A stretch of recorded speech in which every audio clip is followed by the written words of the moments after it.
antara 19 perwakilan dari Aliansi Buruh Sebanten dengan Asosiasi Pengusaha Indonesia, pemerintah daerah Banten, serta dari Kementerian Tenaga Kerja dan Transmigrasi dicapai 6 kesepakatan bersama. Intinya, pengusaha dalam hal ini Apindo mau memenuhi 2 tuntutan utama buruh. Apindo mencabut gugatan PT UN paling lambat dalam waktu 1 minggu. Yang kedua, surat keputusan Gubernur Banten menyangkut upah minimum kabupaten, kota, dan sektoral tetap berlaku. Yang ketiga, bagi perusahaan yang nyata-nyata tidak mampu melaksanakan upah minimum, sebagaimana keputusan Gubernur Banten tersebut, dapat mengajukan penangguhan sesuai mekanisme peraturan perundangan yang ada kepada Gubernur Banten. Dan Gubernur Banten mempermudah proses penangguhan tersebut. Keempat, untuk mengutamakan dialog dan komunikasi bipartit antara pengusaha dengan serikat pekerja, serikat buruh dalam menyelesaikan berbagai permasalahan hubungan industrial, sehingga tercipta suasana kondusif bagi terciptanya iklim investasi yang sehat dan daya saing industri yang terjaga. Yang kelima, penetapan upah minimum pada tahun 2013 dan seterusnya akan dilakukan dengan mematuhi ketentuan peraturan perundangan dan dilaksanakan secara konsekuen dan konsisten dengan melalui kesepakatan Dewan Pengupahan Daerah Kabupaten Kota. Keenam, apabila masing-masing pihak melakukan tindakan mengganggu keamanan dan ketertiban umum, akan dikenakan sanksi hukum sesuai peraturan perundang-undangan yang ditandatangani seluruh serikat pekerja di Banten, Asosiasi Pengusaha Indonesia, ditandatangani Bupati, Wali Kota, Gubernur, dan Menteri Tenaga Kerja Republik Indonesia. Demikian untuk disampaikan kepada seluruh masyarakat. Alhamdulillah semua berjalan sesuai yang kita harapkan.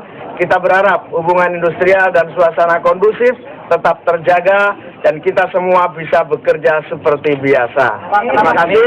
Ketidakmampuan usaha menengah kecil yang tentu dalam hal kapasitas tentu ada toleransi sesuai aturan dan mekanisme memang sudah ada.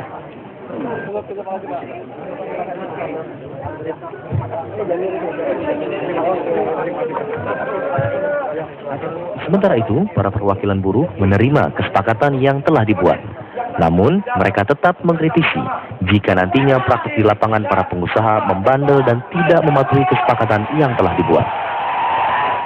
Artinya kita teliti karena dengan waktu yang singkat ini kan kita tidak mungkin menelaah atau meneliti apa yang menjadi redaksi pada sore hari ini. Tapi kalau nanti memang kita lihat ternyata itu tetap merugikan pekerja, ya tanggal 9 kita tetap turun.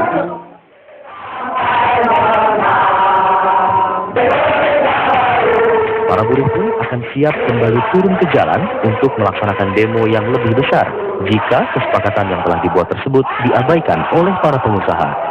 Dari Jakarta, Oktabari, TV One mengabarkan. Menteri Koordinator Perekonomian Hatta Rajasa meminta Menteri agar tidak mengeluarkan peraturan tanpa koordinasi dengan menteri yang lain. Hal itu mengakibatkan sejumlah pelaku usaha di negeri ini kesulitan. Usai rapat kerja Kementerian Perindustrian Rabu siang, Menko Perekonomian Hatta Rajasa mengatakan untuk menghasilkan kebijakan yang baik maka harus ada koordinasi. Namun kenyataannya masih ada menteri yang mengeluarkan kebijakan tanpa koordinasi. Hatta menambahkan kebijakan yang dikeluarkan tanpa koordinasi akan membuat pelaku usaha kebingungan. Mereka kesulitan untuk memenuhi sejumlah aturan yang dibuat oleh menteri terkait.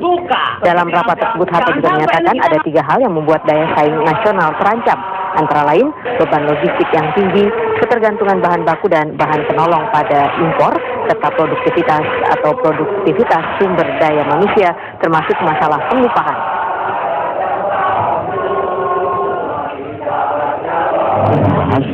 Beberapa hal-hal yang terkait dengan peraturan perundangan, PP dan sebagainya yang perlu penegasan, perlunya satu sinkronisasi dan perlunya hal-hal yang berkaitan dengan agar tidak terjadi sesuatu pemahaman yang berbeda terhadap sebuah. Kita ke informasi lain, pemirsa. Pemilik